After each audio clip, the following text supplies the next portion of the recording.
Identidad, cultura y el acontecer diario están en La Hora del Museo. Desde ahora, les invitamos a un encuentro cotidiano con nuestra historia. Aquí comienza La Hora del Museo, un programa del Museo Histórico Nacional y Radio USACH 94.5. Sean muy bienvenidos y bienvenidas a un nuevo capítulo de La Hora del Museo, tu programa de entrevistas favorito, el programa del Museo Histórico Nacional que siempre te sorprende en la señal de Radio USACH 94.5 FM y también a través de la señal de Santiago TV en el 50.1 de la televisión digital. Les quiero contar que el día de hoy nos van a acompañar las arquitectas Natalia Escudero y María Isabel Pávez para conversar acerca de Parroquia Urbanista, libro que recopila escritos, entrevistas y conferencias de este gran urbanista chileno, Juan Antonio Parroquia. Acá tengo el libro, lo voy a mostrar desde ya, lo publica RIL Editores y bueno, es uno de los recomendados de La Hora del Museo. ¿Cómo están? Qué gusto tenerlas acá en La Hora del Museo para conversar acerca de esta figura clave, podríamos decir, ¿no?, de la planificación urbana del siglo XX de nuestro país, pero que es poco conocida para los que no somos arquitectos ni urbanistas. Entonces, estoy muy contento de poder conversar con ustedes. Muchas gracias por la invitación, Luis. Nosotras también encantadas. Sí, nosotros, Luis, estamos muy contentas porque, como tú dices, bien dice, el arquitecto urbanista Juan Parroquia Pegá no es muy conocido por los que no son especialistas en el tema de la ciudad. Claro. Y son más bien conocidos, solo en el tema del metro, cuando él hizo aportes al urbanismo de otra escala y de bastante importancia, aparte del metro, ¿no? Claro. Y de hecho, quiero iniciar esta pregunta por lo más básico de lo básico, porque yo siento que hay un desconocimiento general de la figura del urbanista en nuestro país, ¿no? Sí hay un reconocimiento de los arquitectos, pero siento que sabemos poco acerca de los urbanistas y me gustaría que nos expliquen, ¿no?, ¿cuál es la labor de los urbanistas? ¿Por qué son tan importantes los urbanistas? Mira, hubo en los años 50 y hacia atrás un gran estudioso de la civilización que fue Mumford. Mumford resumió en una frase la necesidad, a la inversa, la necesidad de la planificación urbana. Él dijo: el caos no necesita ser planificado. El caos es nomás. Si tú planificas y ordenas, es como cuando tú, padre de familia, ordenas lo que pasa en tu casa. Si a cada uno le dejaras hacer lo que quisiera, que comiera cuanto quisiera, que gastara cuanto quisiera, que no durmiera, que carreteara, tiene que haber una cierta planificación de todo, de los veraneos, de los estudios, etcétera, para que se desarrolle esa familia armónicamente, integralmente. Tú no le das solo dulces y pasteles a tus hijos. Tratas de que coman de todos los nutrientes necesarios, etcétera, etcétera. Entonces, yo diría que en el caso de las ciudades, que es la creación humana más grande que ha habido en la historia de la humanidad, también hay que establecer una coordinación entre las partes, porque se trata de un sistema, la ciudad es un sistema abierto, por cierto, y cada parte tiene que ser coherente con una totalidad.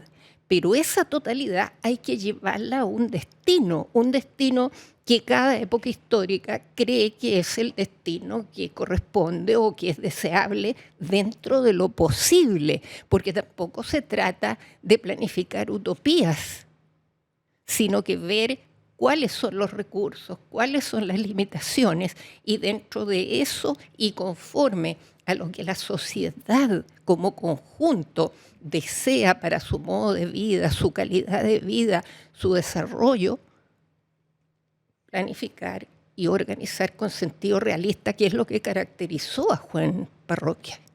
Natalia, ¿te gustaría agregar algo a ti?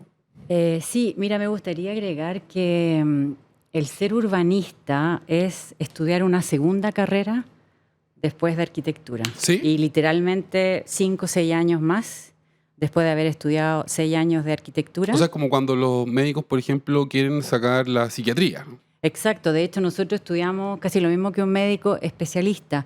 Estudiamos 6 años, 5 años y medio según la universidad, la facultad, arquitectura, y hemos estudiado 5 o 6 años urbanismo, en un magíster y después en un doctorado en urbanismo, claro. Entonces realmente es hacer otra carrera y yo siempre le digo a los alumnos, a los estudiantes, no crean que porque hicieron 4 cursos de urbanismo en el desarrollo, en los estudios de su carrera de arquitectura, ustedes son urbanistas también. O sea, tienen algunos conocimientos de urbanismo, pero el urbanismo tiene una complejidad tal que es necesario profundizar, pero profundizar mucho, porque hay aspectos económicos, espaciales, culturales, históricos, etcétera, dentro del urbanismo, y no es fácil, digamos, comprenderlos todos, ver la importancia de cada uno y todo eso.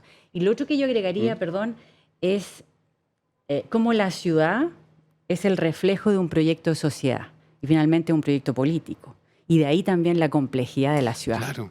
Y además tiene esta visión de largo plazo, ¿no? Es una disciplina que siempre está mirando a largo plazo, no es de un periodo de 4 años, de 1 año. Son decisiones que, como la vamos a ver en el caso de Juan Parroquia, él estaba pensando en el Chile del 2000, pero en los 60, que es algo, digamos, desde la mirada actual, que quizás es muy cortoplacista, nos cuesta entender, ¿no? Alguien que se está anticipando 40 años a lo que puede pasar. Exactamente.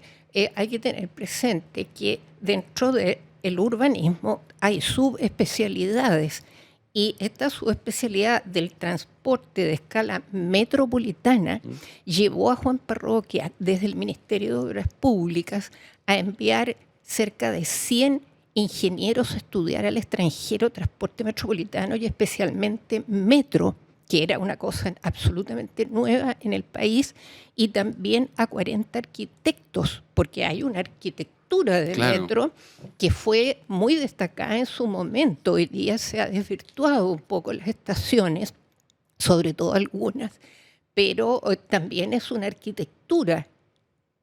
Hay una calidad espacial que puede ser mayor o menor. Fue una de las cosas que sorprendió a los expertos en metro de todo el mundo que vinieron a ver este metro cuando estaba recién inaugurado. La línea 1. Sorprendió la calidad.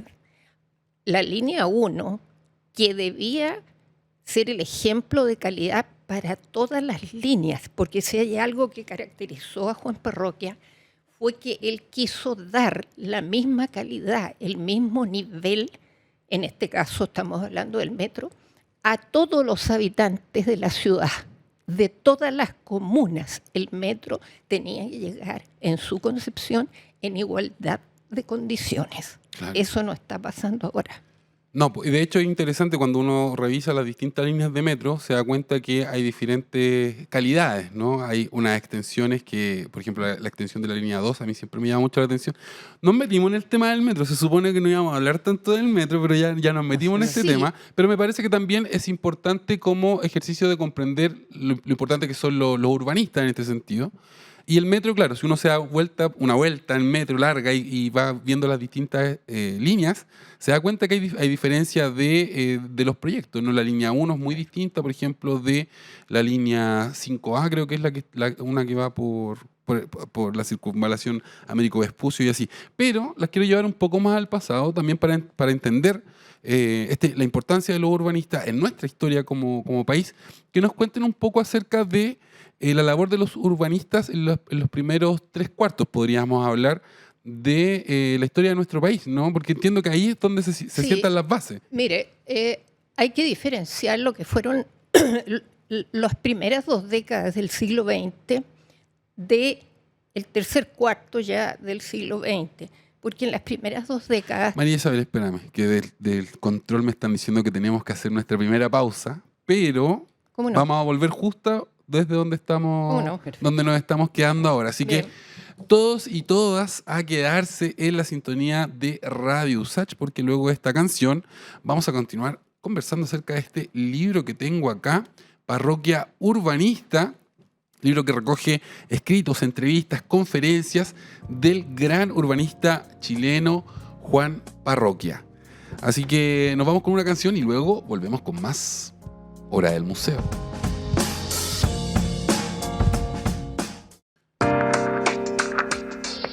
Ya estoy de vuelta en tu programa de entrevistas favorito, La Hora del Museo, el programa del Museo Histórico Nacional que siempre nos sorprende, me incluyo porque siempre me sorprendo con los temas que llevamos acá en La Hora del Museo, a través de la señal de Radio USACH y también de Santiago TV. Recuerden que tenemos archivo de entrevistas en Spotify y también en YouTube. Dicho esto, les cuento que el día de hoy estoy conversando sobre un libro bien interesante. Ustedes saben que yo siempre traigo temas muy interesantes a la hora del museo y este es el caso del libro que nos convoca hoy. Parroquia Urbanista, escritos, entrevistas, conferencias, un libro dedicado al pensamiento del gran urbanista chileno Juan Parroquia. Y me acompañan las dos autoras de esta investigación, de este libro, las arquitectas y urbanistas también, Natalia Escudero Peña y María Isabel Páez Reyes. Ya, en el bloque anterior yo te interrumpí, María Isabel, tú nos ibas a contar la importancia del urbanismo en nuestro país durante los primeros 3/4. Te decía yo, Luis, que en el primer cuarto se dio mucho que era hecho por arquitectos que no tenían formación en urbanismo mayormente, salvo la experiencia de sus viajes por París y otros lugares que eran más bien pocas las personas que viajaban. Entonces, en el primer cuarto del siglo XX fue muy formalista la proposición asociada al ordenamiento de las ciudades.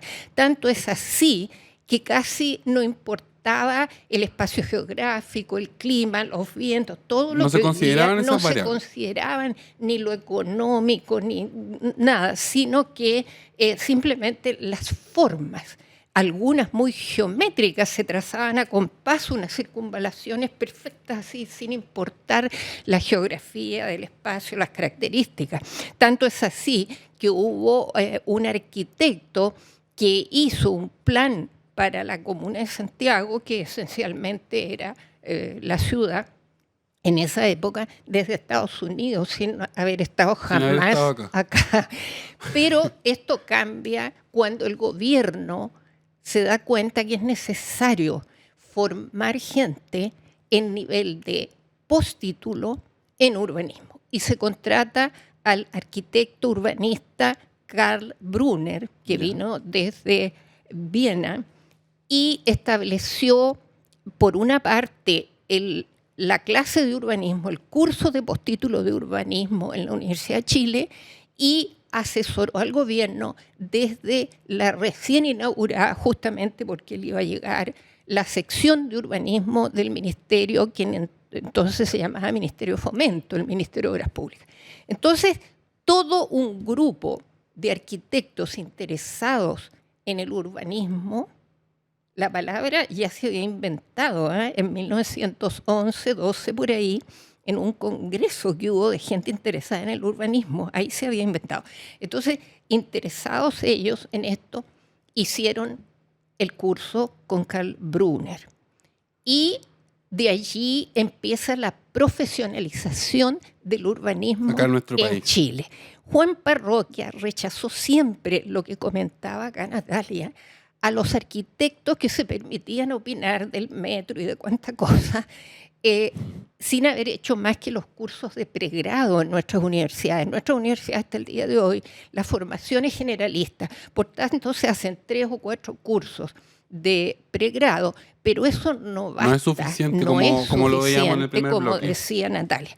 Entonces ocurre que hay una etapa, podríamos decir, de gestación del Estado planificador que llega hasta fines de los 40, y después viene una etapa madura en que ya se genera, por ejemplo, los primeros 3 planes intercomunales de escala metropolitana en Chile, para Santiago, 1960, Concepción, 1963, y Valparaíso, 1965. Ya estamos en una etapa muy madura de la planificación, donde la ciudad, por una parte, tiene que estudiarse en el seno de su región. No se puede estudiar la ciudad si no se sabe para dónde va la región, cuáles son sus recursos económicos, etc. Claro.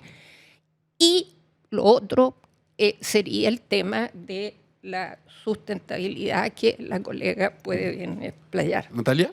Sí, mira, ahí hay un tema bien importante que nosotros destacamos bastante y bueno, que va a ser un tema también de nuestro segundo o tercer libro, es cómo la planificación, la primera planificación intercomunal en Chile, porque es la primera vez que se hacen planes reguladores intercomunales, los 3 que nombró María Isabel en Santiago, Concepción y Valparaíso, cómo en esta primera planificación intercomunal en Chile hay tempranas medidas de sustentabilidad territorial y urbana, y esto es muy destacable, digamos, para la época, pero también mostraba lo preparado que eran los urbanistas chilenos de mediados del siglo XX, la claridad que tenían para planificar el territorio y las ciudades, ¿no es cierto? Y, por ejemplo, eso se ve en uno de los fundamentos de estos planos regulares intercomunales, cómo ellos promovían el modelo de desarrollo ciudad semicompacta, ¿ya? Y esto se basaba en una desconcentración concentrada en ciudades satélites, ¿no? Alrededor de la ciudad mayor, que tenía diversos grados, funciones, pero ciudades satélites que ya existían en general, en Santiago, en Concepción, en Valparaíso, y tenían una autonomía relativa. Pero lo interesante de esto es que justamente la ciudad sustentable que se promulga hoy día es la ciudad compacta y la ciudad semicompacta. Es una vuelta a esa idea. Claro, o sea, una vuelta. Ellos ya eran visionarios. No, por eso te digo, claro. Lo que se piensa ahora es un retomar esta idea, porque quiero que nos expliques, Natalia, un concepto que aparece en el libro que me gustaría mucho que desarrollaras, que es este concepto de la ciudad dispersa. ¿Es Santiago hoy una ciudad dispersa? Totalmente. ¿Por qué? Totalmente. A ver, explícanos, porque claro, vivimos en una ciudad que de pronto no la entendemos, no sabemos por qué es así. Justamente era mi segundo punto.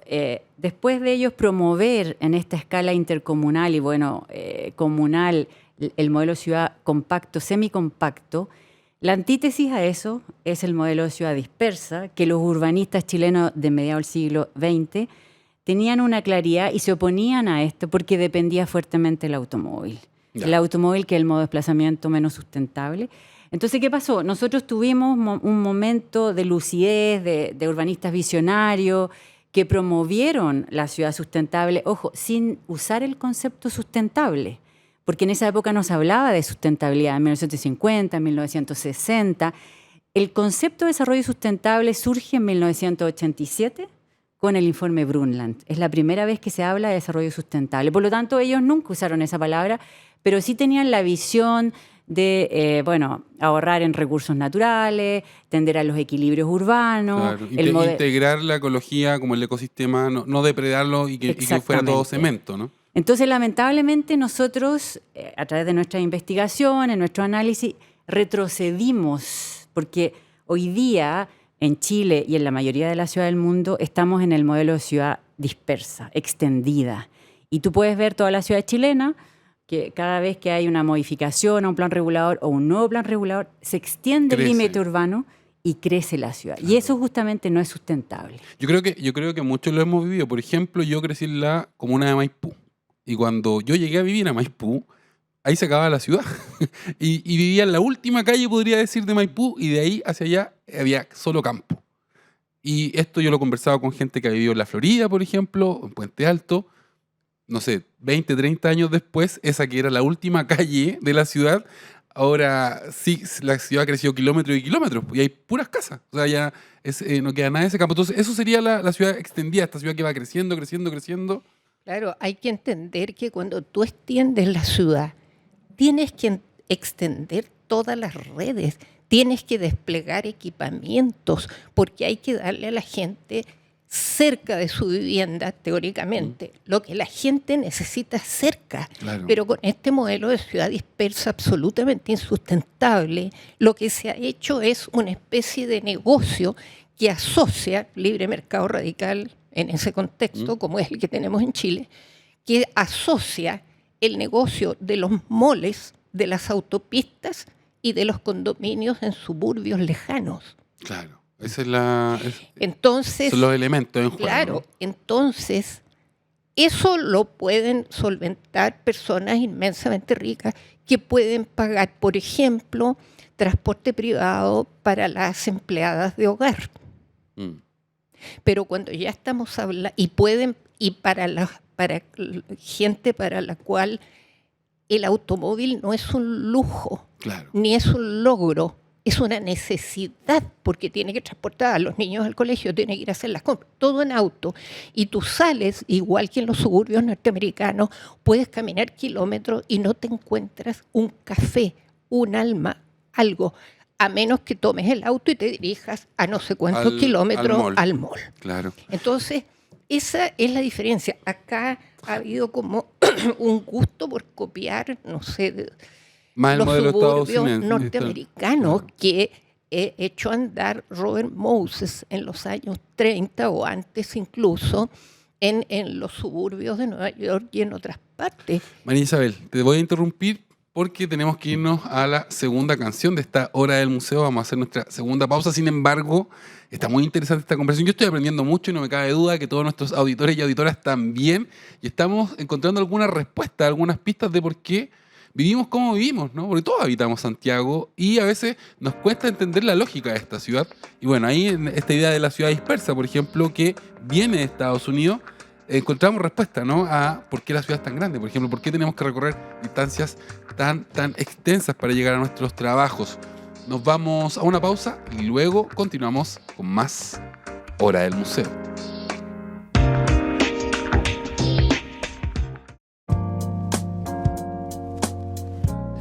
Y ya estamos de regreso en tu programa de entrevistas favorito, La Hora del Museo, el programa del Museo Histórico Nacional que siempre te sorprende en la señal de Radio USACH. Y les cuento que el día de hoy estamos conversando sobre un libro que está dedicado al pensamiento de un gran urbanista de nuestro país, me refiero a Juan Parroquia. El libro se llama Parroquia Urbanista, escritos, entrevistas, conferencias, y me acompañan las dos autoras de este libro, las arquitectas y urbanistas, Natalia Escudero y María Isabel Páez. Algo que me sorprendió del libro, se los comentaba fuera de micrófono, fueron estos dos viajes que hizo Parroquia.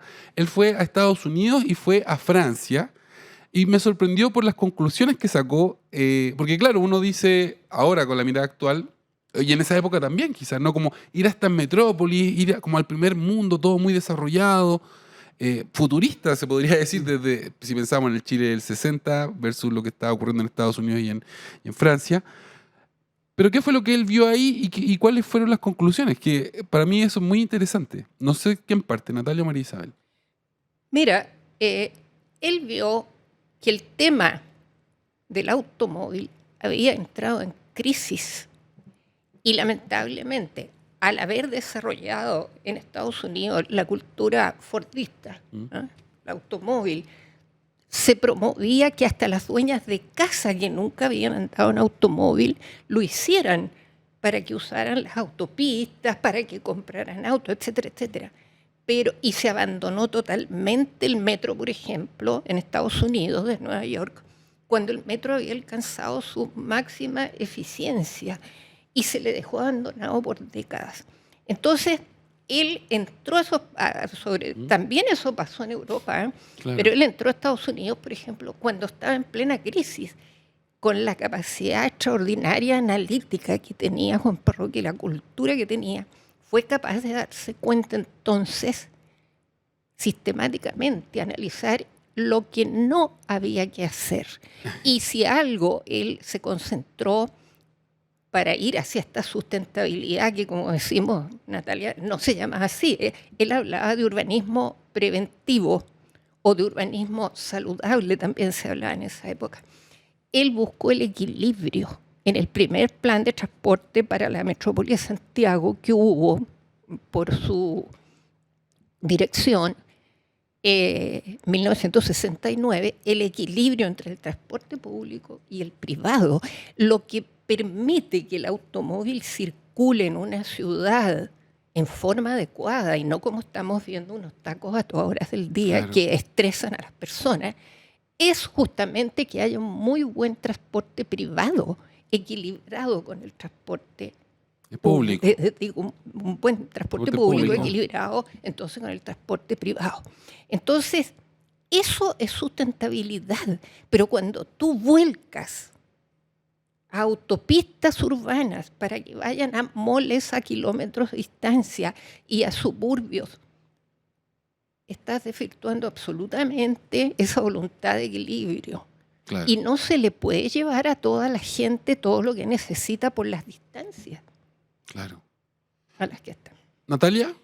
Mira, una precisión que va, digamos, a otro punto histórico de el tema de la aparición del automóvil y de la masificación del uso del automóvil, que es muy distinto en Estados Unidos y en Europa, pero que también marca los dos modelos de desarrollo de ciudad muy distintos. Porque en Estados Unidos, como decía María Isabel, la empresa Ford construye los primeros automóviles con esta idea de que todos ojalá tengan automóviles. Un automóvil, claro. En cada antejardín o cada patio, ¿no? Claro, además de un costo relativamente accesible, ¿no es cierto? Y esto va generando esta ciudad extendida con suburbio en que tú te tienes que desplazar mucho de tu vivienda a tu trabajo, a ir a comprar. Entonces, al colegio, todo está lejos, ¿no? A nada se puede ir a pie. Exacto, y todo requiere automóvil. Entonces, ese es el modelo de desarrollo disperso extendido de la ciudad norteamericana, con este concepto que es muy importante, de la visión del automóvil y el impacto que tiene en el desarrollo de la ciudad.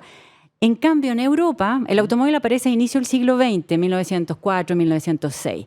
Y en Europa no, el automóvil es un objeto más de lujo que va a venir a masificarse después de la Segunda Guerra Mundial. Claro, es en esta Europa de posguerra donde se masifica el automóvil. Y entonces cuando el automóvil es un objeto de lujo en Europa, ellos, bueno, además que tienen más historia urbana, han fundado ciudades que tienen más historia, tampoco es llegar y decir, miren, usen todos automóviles, te fijas, porque la ciudad no resiste, digamos, esa visión.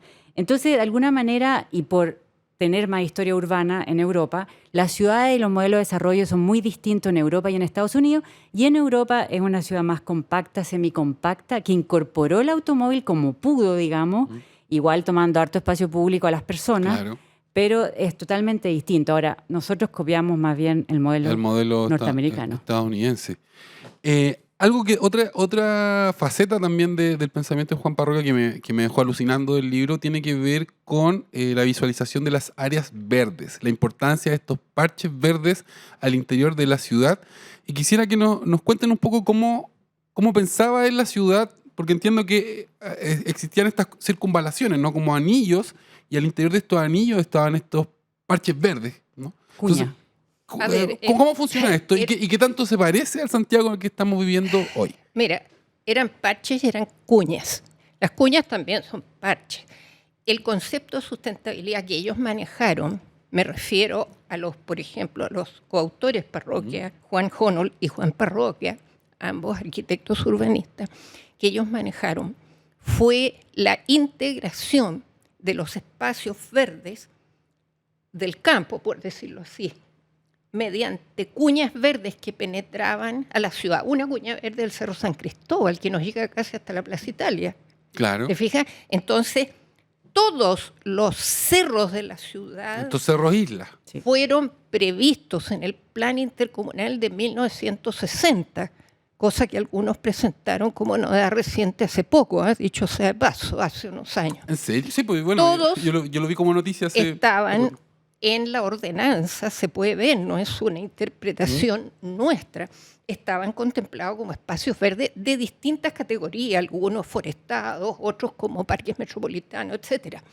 Por otra parte, las cuñas, es decir, entradas no solo de espacios verdes, sino que a través de estos espacios vacíos, ojalá verdes, por supuesto, del aire, o sea, para que ventilara un poco la ciudad. Y luego conectarlos con los parches verdes que llamamos parques de diversas escalas al interior de la ciudad. Podría ser el Parque O'Higgins, parques parques metropolitanos, parques intercomunales, parques comunales, parques de barrio, hasta plazoletas de vecindad. O sea, en todas las jerarquías se pensó esto como un sistema donde incluso las calles, grandes avenidas, debían ser arboladas para generar unos corredores verdes. Piensa tú para los pajaritos que van volando, ¿no es cierto? Que tengan donde descansar, donde refugiarse del calor, etcétera, y hacer sus nidos también. Parques, vías verdes o vías jardines para efectos de unir todo, porque cuando todo está unido, las prestaciones ecológicas son mayores. Son mayores, claro. Y tenemos mejor calidad de vida en la ciudad. Claro. En definitiva, exactamente. El otro punto que es notable es que Juan Parroquia Beguin en su seminario de investigación, en el pregrado, hizo justamente una propuesta de un sistema de áreas verdes para Santiago. Eso en pregrado, no era arquitecto, y después entonces la siguió analizando, la completó y la propuso en el primer plan intercomunal de Santiago de 1960. Entonces ahí uno ve también, digamos, lo multifacético, Claro. Porque no solo piensa el transporte, la planificación, el sistema de áreas verdes, sino que es una visión tiene una integral de cómo debemos vivir. Por eso, que vuelvo hasta a la importancia de los urbanistas, y por eso se explica también que estudien tanto tiempo, no que hagan el programa de arquitectura y que luego sean 5 o 6 años más, porque son demasiados factores los que tienen que conocer. Claro, hay algo que hay que decir. Él llamó metropolítica alguna de sus escritos, publicaciones, porque se dio cuenta que si no se llegaba a los niveles de poder de decisión, era difícil lograr ciertas cosas. Él ocupó 12 cargos públicos de importancia nacional en su carrera, que le permitieron acercarse muy directamente a esa toma de decisiones. Claro, el poder. Fue director de planeamiento, por ejemplo, durante 7 años, pero director de presupuesto nacional, de obras públicas, etc. Entonces, es muy interesante, pero hay que decir que él no solo fue un planificador urbano y regional, sino que también fue más allá, porque, por ejemplo, quien representó en 1969, si mal no recuerdo, al gobierno de Chile en el Congreso internacional que se hizo para la integración territorial latinoamericana fue Juan Parroquia, donde presentó 2 proyectos esenciales: la carretera transmarginal de la selva de Arica, Venezuela, y la carretera tropical de Antofagasta, Santos. ¿Ya? Entonces, por eso decimos nosotros que cuando la gente focaliza en el metro, deja de lado Todas las otras aristas de los aportes y lugares donde dispuso cosas o trabajó directamente a lo largo de Chile, central y sur. María Isabel, vamos a hacer una pausa. Yo me saltaría esta canción y seguiría, pero tenemos que parar. Tenemos que hacer nuestra tercera y última pausa, eso sí nos queda un último bloque, para seguir conociendo esta gran figura del urbanismo de nuestro país. Yo sé que muchos no lo conocen. Yo, de hecho, hasta antes de preparar esta entrevista no lo conocía. Me refiero a Juan Parroquia y este libro, Parroquia Urbanista. Búsquenlo. Ya está disponible en librerías. Lo publica el sello RIL Editores. Nos vamos a una pausa y luego continuamos con más Hora del Museo.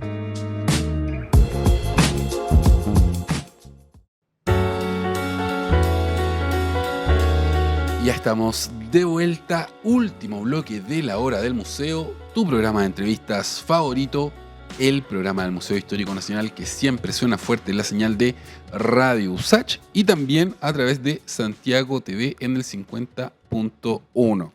Y te cuento que el día de hoy estoy conversando sobre un libro que aborda una figura fundamental del urbanismo en nuestro país, Juan Parroquia. El libro se llama Parroquia Urbanista. Escritos, entrevistas, conferencias, y lo firman mis invitadas del día de hoy, las arquitectas y urbanistas Natalia Escudero y María Isabel Pávez. Hay algo que una idea de Parroquia que me parece muy potente, ¿no? O una declaración, podríamos decir, una declaración de intenciones, y que quisiera que nos expliquen, es que Parroquia dice que el plan urbano es un derecho social. Estamos viviendo en una época de muchos cambios donde se están definiendo muchas cosas, pero ¿por qué esta planificación debería ser un derecho social? Debería estar consagrado a ese nivel. ¿Por qué es tan importante? Quiero volver sobre eso. Reitero que si no se planifica, es el caos. Entonces, es un derecho, no solo el derecho a la ciudad, como expresan algunos, a vivir en la ciudad. Claro, o el derecho a las áreas verdes. Claro, no. sino que el derecho a tener una ciudad como Dios manda, una ciudad sustentable, una ciudad adecuada para vivir. Entonces, por supuesto que la ciudad es un derecho social, pero la ciudad vivible, la ciudad con calidad. Eso es ni más ni menos lo que él quiere decir. Donde hoy día se espera, desde un tiempo a esta parte, que participe mucho más la gente, para lo cual hay que hacer toda una labor con la gente para efectos de mostrarle que no puede ser que le interese solamente si la nueva línea oficial le recorta un pedacito de terreno, sino entender la ciudad toda Claro. como un conjunto Bueno, ordenado, organizado. es importante lo que tú dices porque también existe podríamos decir, esta visión cultural en que los intereses de las personas terminan, digamos, donde termina su propiedad, ¿no? O sea, yo no me preocupo de lo que ocurre del antejardín para afuera, no es mi problema, eso lo arreglará el alcalde, el intendente, pero falta conciencia en nuestro país, en nuestra ciudad, respecto a la importancia de lo que hablamos, ¿no? Que la planificación urbana tiene que ser un derecho social, ¿no? Para que tengamos mejores ciudades. ¿Qué piensas tú, Natalia? Claramente yo creo que sí, también nos faltan arquitectos urbanistas formados, preparados en la sustentabilidad. Y ojo que la ciudad sustentable es un proyecto colectivo de ciudad. Entonces ahí claramente se ve con lo que tú vienes de decir, que no podemos pensar cada uno en nuestro metro cuadrado, en nuestros intereses individuales. O mi proyecto inmobiliario. O en mi proyecto inmobiliario, claro. Sino que hay que ver el conjunto de la ciudad y también el tema colectivo de cómo nos van afectando a todas las decisiones que se toman en un punto, en otro punto. Y creo que ahí, bueno, el retroceso que tuvimos a partir de 1979 en Chile con la Política Nacional de Desarrollo Urbano es un momento importante porque para nosotros, por ejemplo, eso marca el punto de desplanificación de la ciudad chilena. Eso fue lo que ocurrió. Claro, o sea, si bien tuvimos todos estos urbanistas chilenos visionarios, preparados, que incorporaban la sustentabilidad con otro concepto, a partir de 1979, cuando con esa política se entrega el desarrollo de la ciudad al privado, al mercado, hay una desplanificación. Ya no hay esta figura que está coordinando el caos, podríamos decir, ¿no? Como que está proyectando y está diciendo, bueno, por acá vamos a crecer, acá no se crece. Claro, y el Estado también pierde toda la importancia que tuvo en la época en que estaba Juan Parroquia, que estaba Juan Holman, Claro. y los urbanistas, digamos.